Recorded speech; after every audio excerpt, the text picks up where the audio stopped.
Semana passada, o governador de Minas Gerais fez uma declaração que gostaria de aumentar o protagonismo da região sul e sudeste. E o governo, membros da esquerda, acharam um escândalo, falando que o governador Zema queria dividir o país.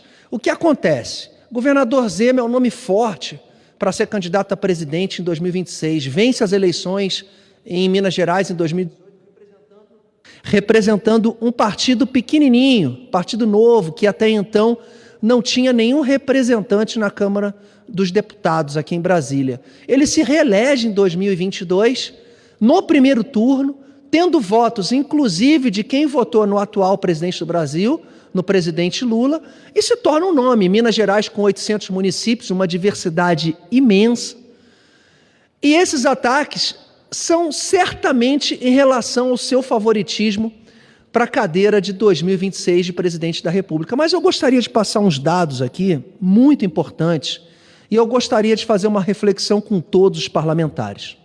Somente o estado de São Paulo, o estado do Rio de Janeiro e o estado de Minas Gerais possui 41% da população brasileira. 41% da população brasileira. E nós somos representados aqui no Congresso Nacional, Minas Gerais, Rio de Janeiro e São Paulo, por 9 senadores. 9 senadores representam 41% da população brasileira. Aqui na Câmara dos Deputados, Minas Gerais, São Paulo e Rio de Janeiro são representados por 169 deputados federais. Se nós fizermos uma conta, 40% de 513 teria que ter 205 deputados federais representando Minas Gerais, São Paulo e Rio de Janeiro. Aonde eu quero chegar? O Nordeste, com 9 estados, detém 26% da população brasileira. O Nordeste, que recebe 50% da nossa verba pública de assistência social no nosso país. Mas eu vou dar um dado aqui que merece toda a reflexão.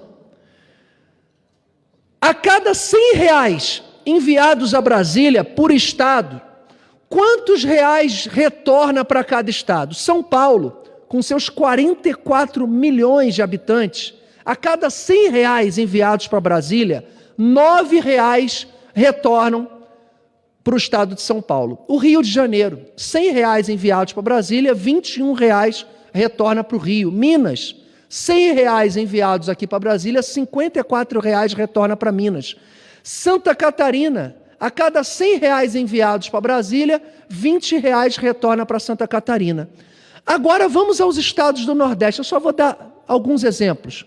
O Maranhão, estado governado pelo atual ministro da Justiça durante 8 anos, ele entregou o Maranhão com o pior IDH do Brasil. A cada R$100 que o Maranhão envia para Brasília, ele recebe R$338. O Acre, a cada R$100 que o Acre envia para Brasília, retorna para o Acre 730. O Piauí, a cada R$100 que o Piauí envia para Brasília, retorna 421. O Amazonas, a cada R$100 retorna para o Amazonas 685. Eu quero conversar com um pedreiro, com um jardineiro, com um pintor do estado de São Paulo. Você que paga imposto, você que compra o arroz, o feijão, você que compra a batata no supermercado, o seu estado está enviando R$100 para Brasília e Brasília só está retornando com 9. Aonde há divisão? Eu vou falar aqui que, infelizmente, a classe política do Nordeste há muitos anos não representa como deveria representar os estados do Nordeste. São estados que possuem uma maior representatividade nessa casa, tem mais políticos representando o Nordeste em comparação, fazendo percentual de população do que a região Sul e Sudeste. O estado do Nordeste produz menos e recebe muito mais em relação aos impostos arrecadados, e os estados do Nordeste recebem 50% das políticas sociais desse país. Aonde está o erro? Se o Brasil tivesse uma cultura como tem os países europeus e que a gente observou que os territórios mudam muito rápido, É claro que vários estados brasileiros já tinham se separado há muito tempo da federação. O que a gente quer é que os estados produzam 100 e tenham de volta próximo do que produzem. Não pode o estado de São Paulo enviar R$100 aqui para Brasília e retornar 9, enquanto o Maranhão, governado pelo atual ministro da Justiça, envia 100 e volta 338. Esse vício de dependência econômica gera uma incompetência generalizada administrativa nesses estados. Se a gente não passar a exigir que esses estados tenham responsabilidade fiscal, administrativa, política, a gente vai cair sempre nesse ciclo vicioso, em que 70% da economia da região sul e sudeste continue financiando a política administrativa ineficiente que o Nordeste apresenta há anos. Eu vou repetir aqui.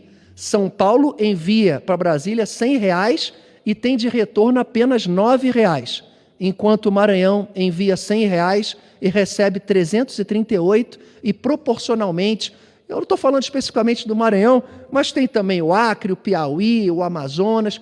O estado no Nordeste que é mais equilibrado é Pernambuco, que envia para Brasília R$100 e o governo federal retorna R$102. Presidente Charles, muito obrigado pela oportunidade e que nós tenhamos responsabilidade em não crucificar uma pessoa que é certamente um dos favoritos para a corrida presidencial em 2026, mas que analisem muito bem as palavras de forma técnica, e o Brasil não quer ser dividido, não. A gente só quer que os focos de pobreza de São Paulo, que também existe, do Rio de Janeiro, de Minas, o Triângulo Mineiro, tão necessitado, que esses estados tenham da federação o retorno proporcional daquilo que eles geram. Muito obrigado, presidente Charles.